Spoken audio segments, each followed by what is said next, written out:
प्रभु आप लोगों के साथ हो और आपकी आत्मा के साथ। संत लूकास के अनुसार आज का पवित्र सुसमाचार। हे प्रभु तेरी महिमा हो। अध्याय 6 पद संख्या 17 और 20 से 26 तक।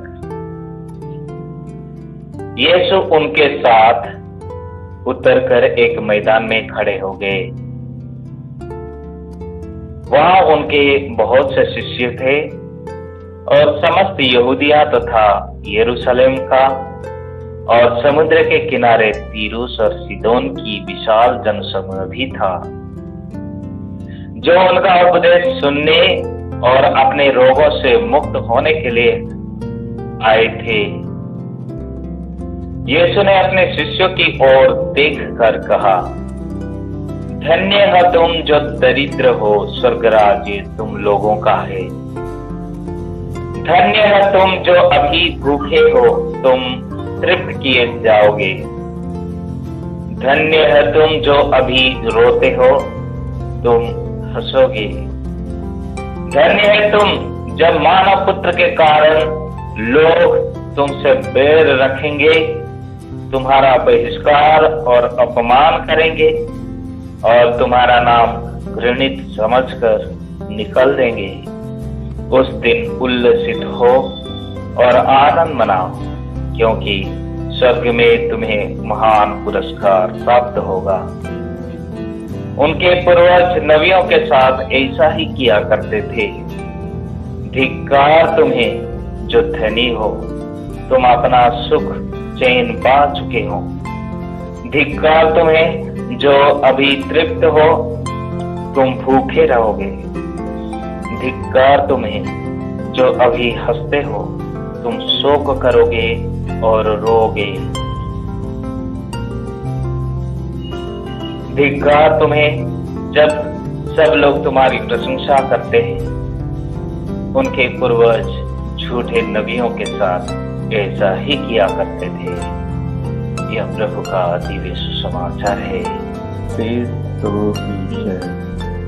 प्यारे भाई और बहना, सबको जय Yeshu. Hallelujah, hallelujah, hallelujah, hallelujah, hallelujah, hallelujah. आज के विशेष रूप से 2 महत्वपूर्ण पाठ हमने सुना है। पहला पाठ नबी यिर्मयाह के ग्रंथ अध्याय 17 से लिया गया, जिसमें नबी यिर्मयाह को इस प्रकार की प्रवचन, इस प्रकार की उपदेश लोगों को सुनाने के लिए ईश्वर ने कहा। इस प्रकार की एक कड़वा वचन सुनाने के लिए ईश्वर ने कहा।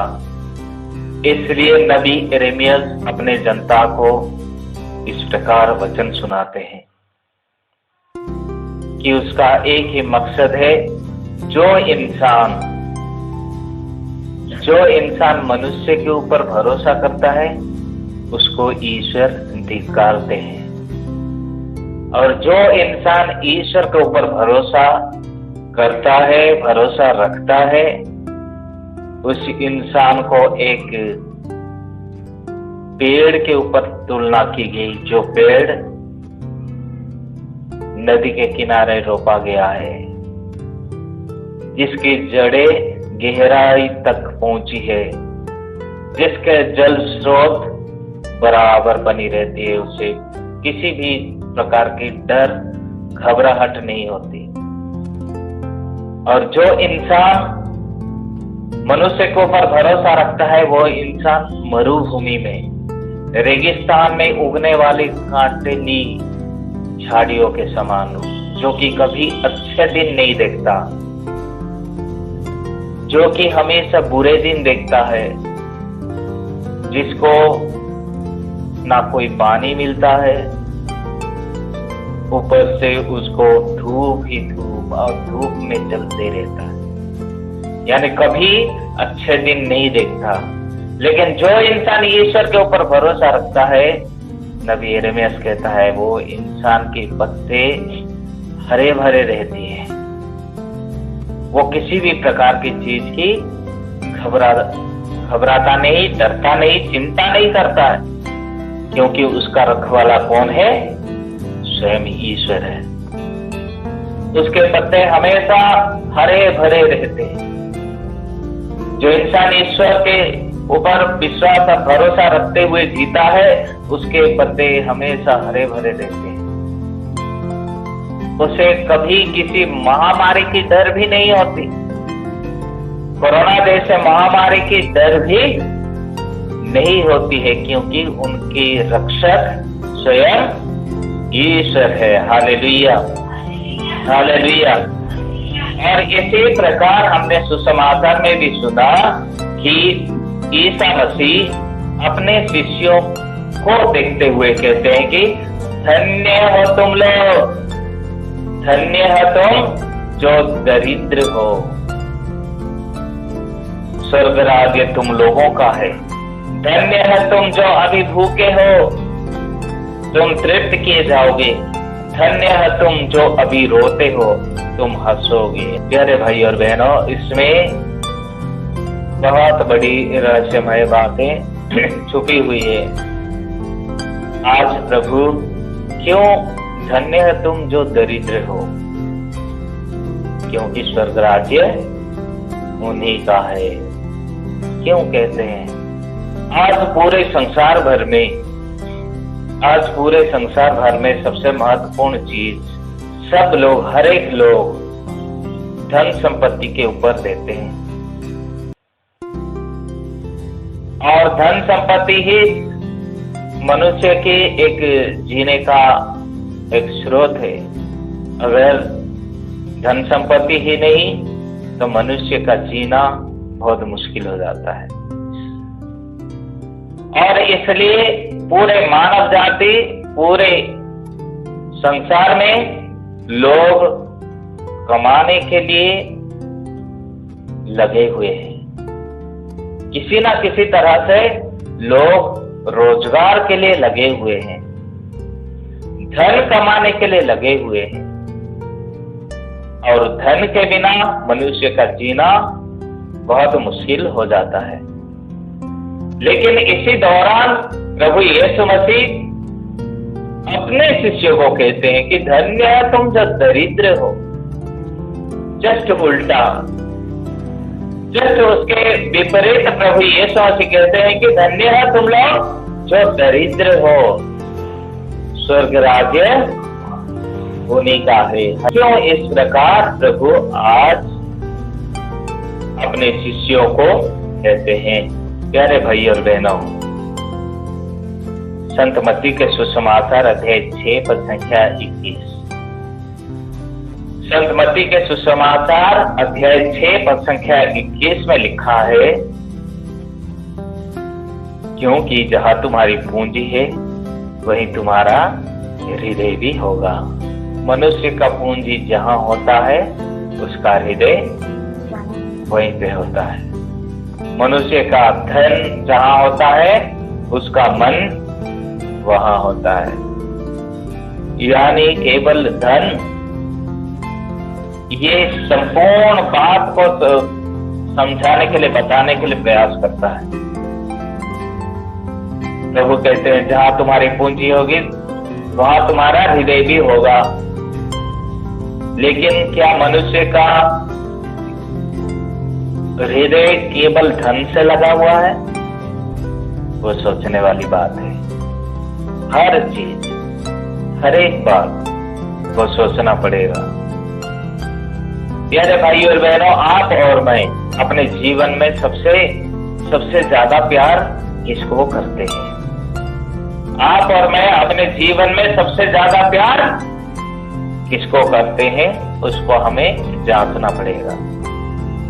बहुत सारे लोग होंगे अपने धन को प्यार करते हैं, बहुत सारे लोग होंगे अपने बेटे बेटियों को ज्यादा प्यार करते होंगे, बहुत सारे लोग होंगे अपने माता पिता को ज्यादा प्यार करते होंगे, बहुत सारे लोग ऐसे होंगे केवल अपने मोबाइल को ज्यादा प्यार करते होंगे, और कई सारे लोग होंगे अपने खेत खलियान को ज्यादा प्यार करते होंगे।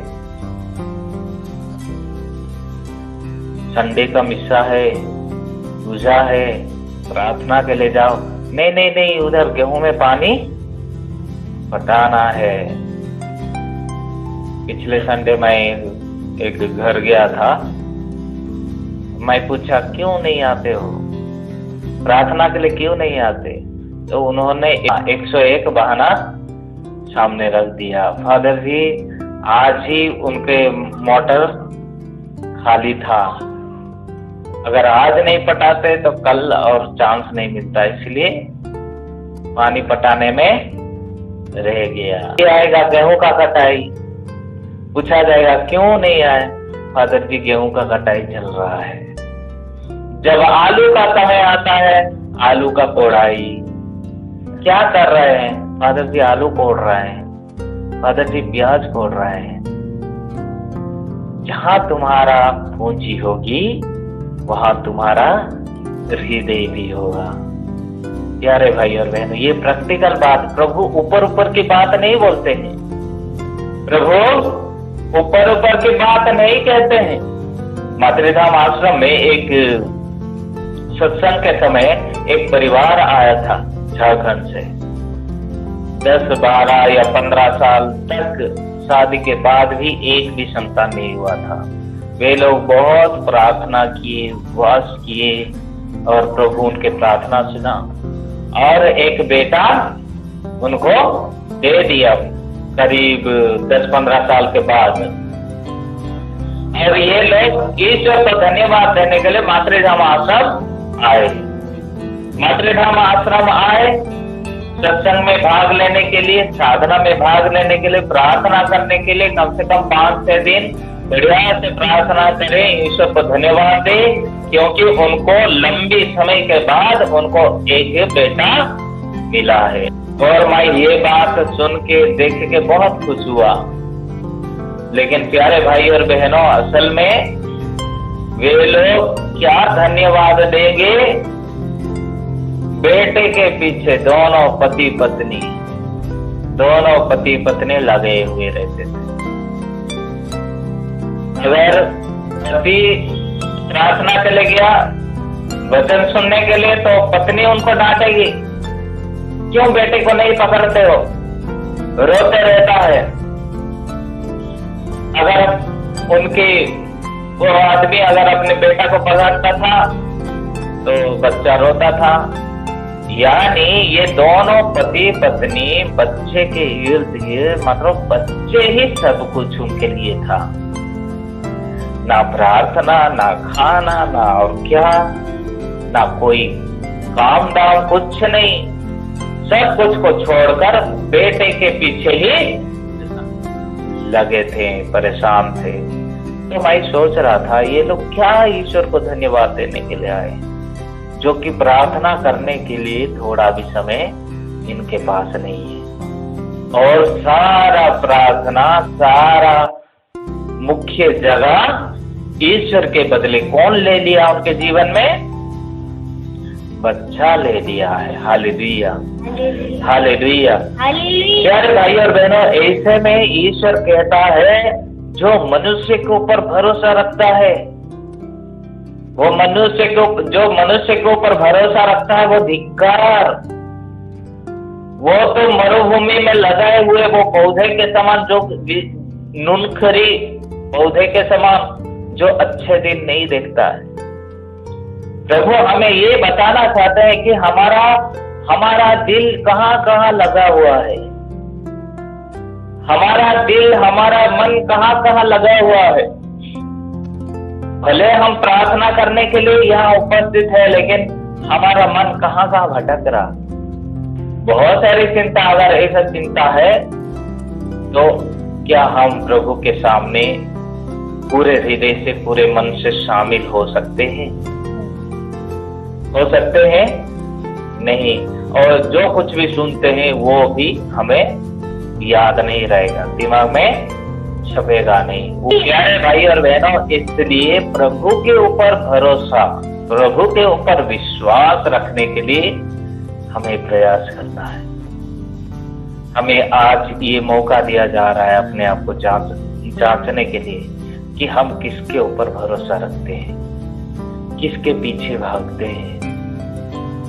हमारे आगे कौन है जिसको हम सब कुछ मानकर जीते हैं? क्योंकि प्रभु का वचन कहता है मनुष्य के शरण जाने की अपेक्षा प्रभु के शरण जाना अच्छा है। भजन संगीता 118 पर संख्या 8 में लिखा है कि मनुष्य के शरण जाने, मनुष्य के ऊपर भरोसा रखने की अपेक्षा ईश्वर के शरण जाना अच्छा है। और बहुत सारे लोग अपने बुद्धि के ऊपर निर्भर रहते हैं, अपने बुद्धि के ऊपर निर्भर रहते हैं। कहते हैं कि मैं जो सोचता हूं, मुझे जो समझ में आता वही करूंगा, मैं जो चाहता हूं वही करूंगा। बहुत सारे बार हमारे जीवन में ऐसा आता है कि भाई ये सही नहीं है, ये मत करो, बहन ये सही नहीं है, ये मत करो। तो उल्टा जवाब क्या मिलता है? मुझे सिखाने चले हो, मुझे सिखाने आई हो, मुझे सिखाने आए हो, मैं जो चाहता हूं वही करूंगा। ऐसे में अपने बुद्धि और अपने शक्ति के ऊपर निर्भर कर रहे हैं, अपने बुद्धि और अपने शक्ति के ऊपर निर्भर कर रहे हैं। ऐसे लोग पतन की ओर जाते, पतन उनका होता है। जो कि सुक्ति ग्रंथ अध्याय 28 पर संख्या 26 में प्रभु का वचन कहता है अपनी बुद्धि का भरोसा करने वाला मूर्ख है। अपने बुद्धि के ऊपर जो भरोसा रखता है वो इंसान मूर्ख है, किंतु प्रज्ञा के मार्ग पर चलने वाला सुरक्षित रहेगा। बुद्धि और प्रज्ञा में अंतर समझने के लिए प्रयास कीजिए। प्रज्ञा जो कि विवेक भी कहा जाता है, जिसके लिए राजा साउल ईश्वर से प्रज्ञा का वरदान मांगा था, बुद्धि का वरदान नहीं मांगा, लेकिन क्या मांगा? प्रज्ञा। और कहता है हे प्रभु मुझे प्रज्ञा का वरदान, विवेक का वरदान दे, ताकि मैं भला और बुरा का चयन कर सकूं, भला और बुरा का चयन कर सकूं। Hallelujah, hallelujah. तो इसलिए प्रभु कहता है जो अपने बुद्धि पर भरोसा रखता है वो इंसान एक्चुअली मूर्ख है, लेकिन जो प्रज्ञा पर भरोसा करता है, प्रज्ञा के अनुसार, विवेक के अनुसार चलता है, वो इंसान हर चीज से बचता है। इसलिए नबी इसायास ये भी कहते हैं अध्याय 2, नबी इसायास के ग्रंथ अध्याय 2 पर संख्या 22 में प्रभु का वचन कहता है मनुष्य का भरोसा करना छोड़ दो, वो नाक की सांस मात्र है, उसका महत्व ही क्या है। मनुष्य के ऊपर विश्वास करना, भरोसा करना छोड़ दो, क्योंकि वो एक सांस मात्र है। एक बार हमारी सांस चली गई तो हम किसी भी चीज का लायक नहीं रहेंगे। और विशेष रूप से मनुष्य का जीवन ऐसा है, वो केवल श्वास मात्र है। एक बार हमारा श्वास चली गई, हम किसी चीज का काम में नहीं आएंगे, वो श्वास मात्र है। इसलिए मनुष्य के ऊपर विश्वास और भरोसा मत रखो कि हाँ मेरा बेटा है, मेरी बेटी है, मेरे पति है, मेरे पत्नी। प्रभु ये नहीं कहते हैं कि उनको घृणा करो, नहीं, वो गलत होगा। भरोसा किसके ऊपर रखना चाहिए? ईश्वर के ऊपर। और ईश्वर जिस प्रकार बाइबल बताती है कि ईश्वर ही इस्राएल के पति के समान, ईश्वर ही इस्राएल जनता के पति के समान उनको प्यार किया, पिता के समान उनको प्यार किया और हमेशा एक साथ रखने का प्रयास किया। लेकिन इस्राएल जनता ने हमेशा ईश्वर के विरोध ही चले गए, ईश्वर के विरोध चले गए और ईश्वर के बातों को, ईश्वर के नियमों का पालन नहीं किया। उन्होंने ईश्वर के ऊपर विश्वास और भरोसा रखने के बदले राजाओं के ऊपर, देव मूर्तियों के ऊपर, तरह तरह से ये लोग ईश्वर से बिछुड़ गए। इसलिए हमें किसके ऊपर विश्वास भरोसा रखना है? ईश्वर के ऊपर। प्यारे भाई और बहनों, जैसे हम सुसमाचार की ओर आएंगे, प्रभु यीशु मसीह धन्य हो तुम जो दरिद्र हो, स्वर्ग राज्य होने का। इस प्रकार 4 विशेष बड़े बड़े धन्य घोषित करते हैं। 4 विशेष बड़े बड़े धन्य घोषित करते हैं। पहला है जो दरिद्र है, स्वर्ग राज्य होने का है।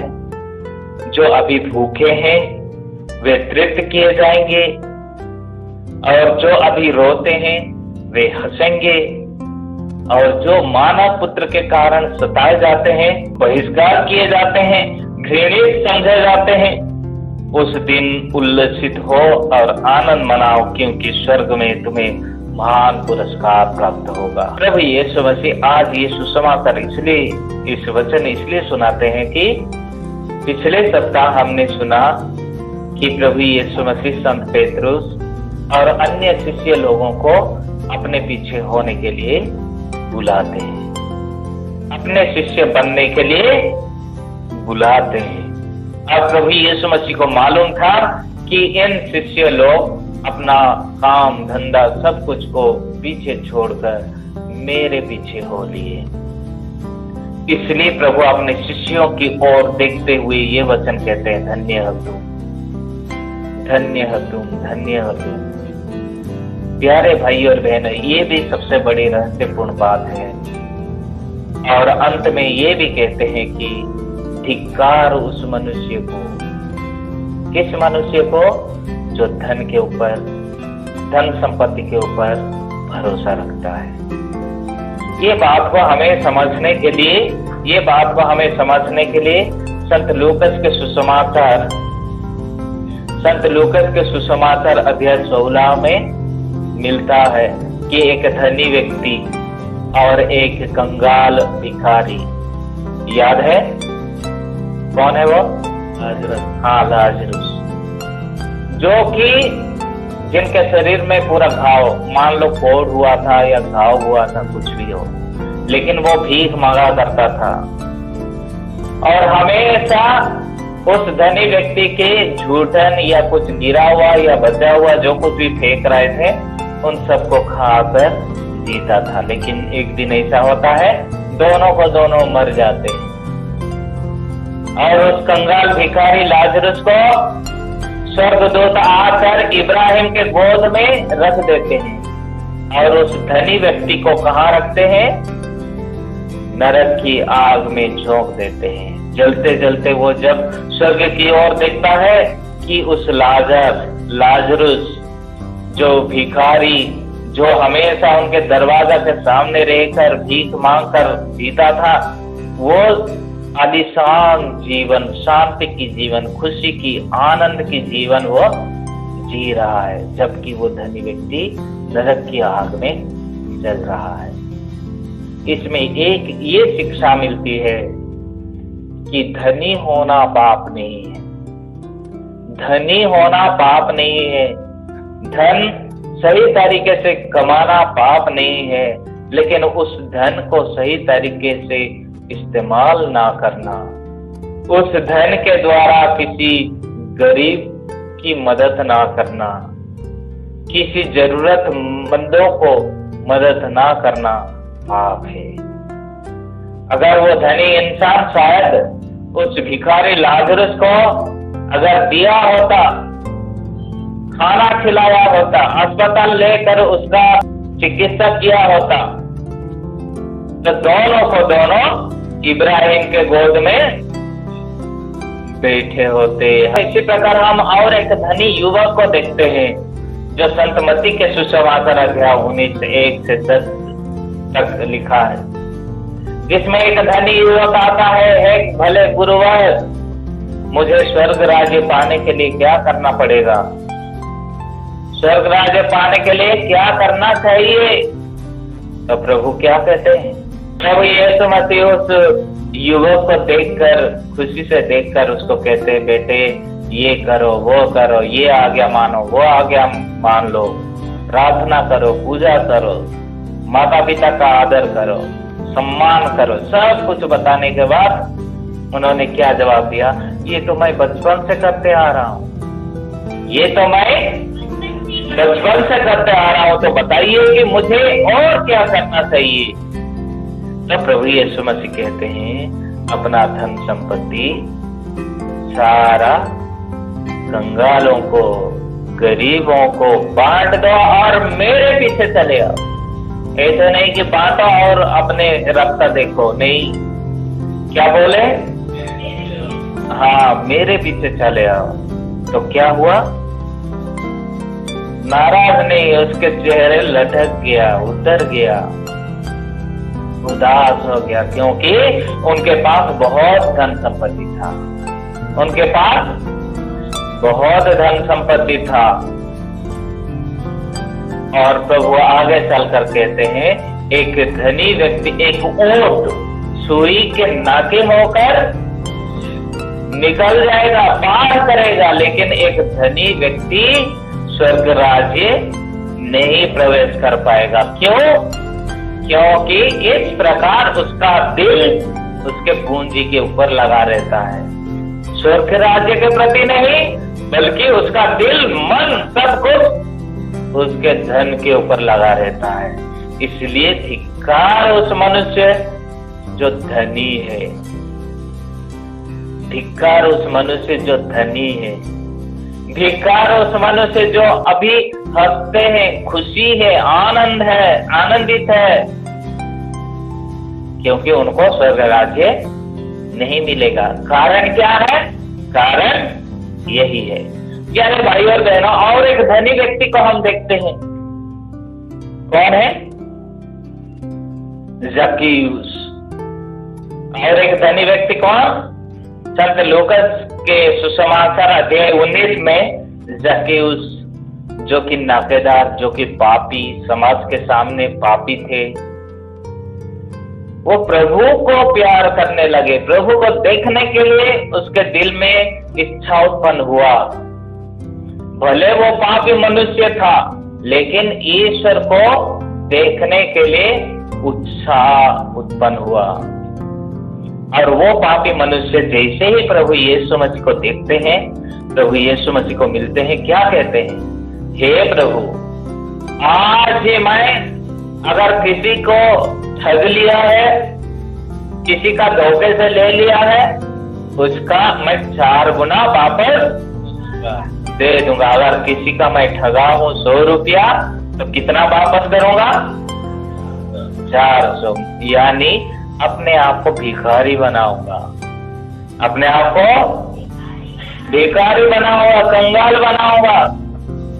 और मुझे लगता है वो सचमुच में वो भिखारी बन गया होगा, क्योंकि सबको ठगा था,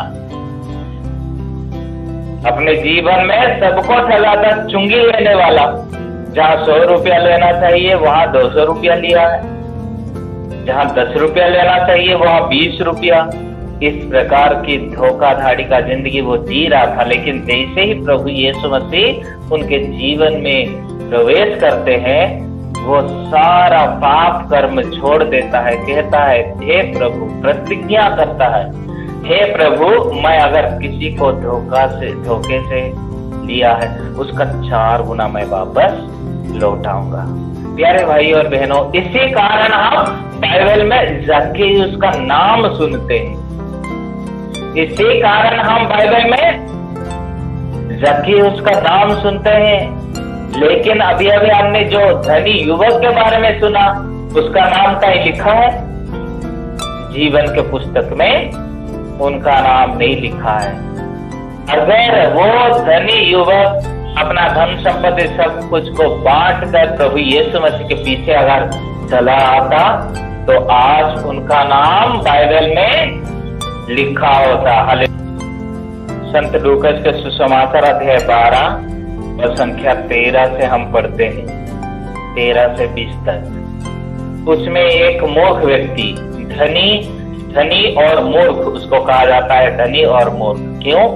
क्योंकि बहुत सारा अनाज पैदा करने के बाद वो सोचने लगता है कि अभी बहुत सारे अनाज हो गए, मैं अपने ये छोटी भंडार को तोड़कर एक बड़ा भंडार बनाऊंगा, रखूंगा और अपने आप को कहूंगा कि रे भाई अभी तेरे लिए किसी भी चीज की कमी नहीं, खाओ पियो मौज करो, खुशी मनाओ, आनंद मनाओ। और उसी रात को स्वर्ग के दूत आकर, भाई साहब तुम्हारा समय आ चुका है, तुम ये अनाज, ये धन संपत्ति, ये सब कुछ खाने मजा मारने के लिए नहीं, चलो हमारे साथ। Hallelujah, hallelujah, hallelujah, hallelujah. तो जरा सोचिए, जब बुलावा आया क्या उनका धन संपत्ति उसका मदद किया? नहीं, एक भी पल उसको नहीं दिया। वो बोला होगा कम से कम 1 घंटा दे दो ना, तो स्वर्गदूत बोले होंगे नहीं, आधा घंटा नहीं, 5 मिनट नहीं, 1 मिनट, चल बोल के धक्का मार के लिए होंगे। Hallelujah, hallelujah. तो इसी प्रकार प्यारे भाई और बहनों, कई सारी दृष्टांत हमारे सामने हैं। प्रभु यीशु मसीह हमको समझाने के लिए प्रयास करते हैं कि मोह माया, लालच, लोभ, लालच सब कुछ को छोड़ दो। मोह माया, लालच सब कुछ को छोड़ दो। हाँ, अगर लालच करना है तो किसकी लालच करना है? स्वर्ग राज्य की लालच करो, स्वर्ग राज्य की लालच करो। अगर लोभी बनना है तो स्वर्ग राज्य की लोभी बनो। जो स्वर्ग राज्य की खोज में लगे रहता है उसको बाकी सारी चीजें यूं ही मिल जाती है। संत मत्ती के सुसमाचार अध्याय 6 में जो स्वर्ग राज्य की खोज करता है उसको बाकी सारी चीजें यूं ही मिल जाती है। Hallelujah, hallelujah, hallelujah. इब्रानियों के नाम संत पौलुस का पत्र अध्याय 13 पद संख्या 5 में हम प्रभु का वचन सुनते हैं, आप लोग धन का लालच ना करें, जो आपके पास है उससे संतुष्ट रहे, क्योंकि ईश्वर ने स्वयं कहा है, मैं तुमको नहीं छोड़ूंगा, मैं तुमको कभी नहीं त्यागूंगा। जो धन की लालच करता है, जो धन कमाने में लगा रहता है, वो इंसान किस प्रकार के होता है? जो याकूब के पत्र अध्याय 4 पद संख्या 1 से 3 में हम पढ़ते हैं। याकूब के पत्र अध्याय 4 पद संख्याएं 1 से 3 में हम पढ़ते हैं, आप लोग में द्वेष और लड़ाई झगड़ा क्यों है? आप लोगों में द्वेष और लड़ाई झगड़ा क्यों है? क्या इसका कारण यह नहीं है कि आपकी वासनाएं आपके अंदर लड़ाई करती है? आपकी वासनाएं आपके अंदर लड़ाई करती है, आप अपनी लालसा पूरी नहीं कर पाते हैं और इसलिए हत्या करते हैं। आप जिस चीज के लिए ईर्ष्या करते हैं उसे नहीं पाते हैं और इसलिए लड़ते झगड़ते हैं। आप प्रार्थना नहीं करते, इसलिए आप लोगों के पास कुछ नहीं होता है। जब आप मांगते भी है तो इसलिए नहीं पाते कि अच्छी तरह प्रार्थना नहीं करते। आप अपनी वासनाओं की पूर्ति के लिए धन की प्रार्थना करते हो। आप अपनी वासनाओं की पूर्ति करने के लिए धन की प्रार्थना करते हो। इसलिए प्यारे भाई और बहनों, प्रभु का वचन ये कहता है संत लूकस के सुसमाचार अध्याय 12 पद संख्या 15 में, तब ईसा ने लोगों से कहा, सावधान रहो और हर प्रकार के लोभ से बचे रहो, क्योंकि किसी के पास कितनी ही संपत्ति क्यों ना हो, उस संपत्ति से उसके जीवन की रक्षा नहीं होती। सावधान रहो और हर प्रकार के लोभ से बचे रहो, क्योंकि किसी के पास कितनी ही संपत्ति क्यों ना हो, उस संपत्ति से उसके जीवन की रक्षा नहीं होती। कोरोना काल में हम सब लोग देखे हैं और हम सब जानते हैं, लोगों के पास कितना पैसा क्यों ना हो, कोई भी अपने आप को बचा नहीं पाया। जिनके पास लाखों रुपया था वे लोग ऐसे ही मर गए, अस्पताल में जगह नहीं मिला। लाखों पैसा होते भी बहुत लोग अपना जीवन को गवा दिए। धन संपत्ति उनके जीवन की रक्षा के लिए नहीं आया। पैसा के लालच में हम ये भी देखा कि बहुत बड़ी बड़ी अपराध कर बैठते हैं, जो कि हम बाइबल में ही पाते हैं। यूदस इस्करियोती के बारे में पैसा के ऊपर लालच किया और अपने ही गुरुवर को 30 रुपए में बेच दिया, और उसी लोभ लालच के द्वारा क्या वो पैसा का कोई इस्तेमाल कर पाया? नहीं, वो पैसा को लेके फेंक देता है। जो बेचे थे उनके मुंह में फेंक देता है, ये पैसा ले लो और मेरे प्रभु को बचाओ, मेरे प्रभु को छोड़ दो। लेकिन वो लोग मानने वाले थे नहीं, ऑलरेडी बेच दिया है। और उसी पैसा से ही जमीन खरीदते हैं। किसका? प्रभु यीशु मसीह को मारने के लिए, दफनाने के लिए जमीन खरीदते हैं। तीमुथियों के नाम संत पौलुस का पहला पत्र अध्याय 6, 9 और 10 में बहुत महत्वपूर्ण वचन लिखा है। जो लोग धन बटोरना चाहते हैं वे प्रलोभन और फंदे में पड़ जाते हैं और ऐसी मूर्खता तथा हानिकार वासनाओं के शिकार बनते हैं, जो मनुष्य को पतन और विनाश के गर्त में ढकेल देती है। क्योंकि धन का लालच सभी बुराइयों की जड़ है। इसी लालच में पड़कर कई लोग विश्वास के मार्ग से भटक गए और उन्हें बहुत सी यंत्रणाएं झेली। कि धन संपत्ति के ऊपर भरोसा रखना हमारे लिए व्यर्थ है। दूसरी बात है, धन संपत्ति हमें कोई सुख शांति नहीं दे सकती है। हाँ, धन संपत्ति होना अपने जीवन में जरूरी है, लेकिन धन संपत्ति ही सब कुछ हमारे जीवन में नहीं है। और प्रभु हमें हमेशा बचाने में समर्थ है, इसलिए प्रभु के ऊपर विश्वास और भरोसा हमें रखना चाहिए। प्रभु धन्य है तुम जो दरिद्र हो। क्यों कहते हैं? क्योंकि केवल गरीब और दरिद्र व्यक्ति ही प्रभु के ऊपर संपूर्ण रूप से विश्वास और भरोसा रखता है। गरीब इंसान ही ईश्वर के ऊपर विश्वास और भरोसा रखता है, क्योंकि उसके आगे पीछे और कोई नहीं है।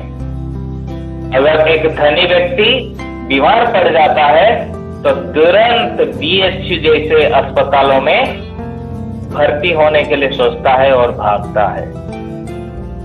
गाड़ी स्कॉर्पियो या अच्छा गाड़ी प्रबंध करके BHU भागेगा। लेकिन एक गरीब बीमार पड़ जाता है, क्या करता है?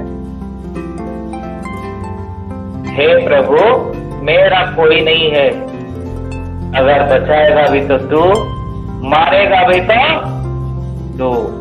यानी किसका विश्वास, किसका भरोसा ज्यादा बड़ा है?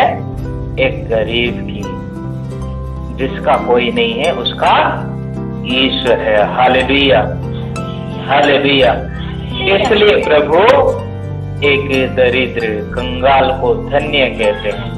और अंत में ये बताना चाहता हूँ कि स्तोत्र संख्या, जिसको भजन संहिता कहते हैं, 125 पर संख्या 1 में पढ़िए। जो यहोवा पर भरोसा रखते हैं वे सिय्योन पर्वत के समान है, जो टलता नहीं वरना सदा बना रहता है। Hallelujah, hallelujah. जो प्रभु पर, जो यहोवा प्रभु पर, जो यहोवा परमेश्वर पर, विश्वास रखता है, भरोसा रखता है, वो जीवन पर्वत के समान है, जीवन पर्वत के समान अटल है, जो अटल है और सदा बना रहता है, और सदा बना रहता है। Hallelujah, hallelujah, hallelujah, hallelujah, hallelujah. उसी प्रकार हम स्तोत्र संख्या 2 में पढ़ते हैं, जो प्रभु का नियम, सब लोग, जो प्रभु का नियम हृदय से चाहता है, दिन रात उसका मनन करता है, और दिन रात उसका मनन करता है। एक वृक्ष के सदृश है, वो उस वृक्ष के जो जल स्रोत के पास लगाया गया, उसके पास लगाया, जो समय समय पर फल देता है, जिसके पत्ते नहीं मुरझाते नहीं, कभी मुरझाते। वो मनुष्य जो भी करता है, फल होता है। हम प्रार्थना करें। हे सर्वशक्तिमान दयालु पिता, तूने आज हमें अपने वचनों के द्वारा किस प्रकार हमें जीना, किसके ऊपर भरोसा रखना है, हमें सिखाया है, हमें समझाया है। हे प्रभु, अक्सर हम तुझ पर भरोसा रखने के बदले मनुष्य के ऊपर, इस संसार की बातों के ऊपर विश्वास भरोसा रखते हैं। समय समय पर हमारा विश्वास भरोसा कमजोर हो जाता है, टूट जाता है, हमारा विश्वास टूट जाता है, हम दुर्बल पड़ जाते हैं। हे प्रभु, इस समय में तू हमारे साथ रहने की कृपा कर। प्रभु, तो जिस प्रकार वादा किया है, यदि ईश्वर हमारे साथ है तो कौन हमारा विरोधी हो सकता है। प्रभु, इस प्रकार तो हमारे साथ रहने की कृपा कर। हे प्रभु, तो जिस प्रकार वादा किया है, संसार के अंत तक मैं सदा तुम्हारे साथ रहूंगा। दयालु पिता, सदा हमारे साथ रहने की कृपा कर। जितने भी भाई बहन आज यहाँ उपस्थित हैं, हर एक के विश्वास को बढ़ाने की कृपा कर। हर एक के भरोसा तुझ पर दिन बर दिन बढ़ती जाए। हम ये प्रार्थना करते हैं हमारे प्रभु यीशु क्रिस्त के द्वारा। आमीन।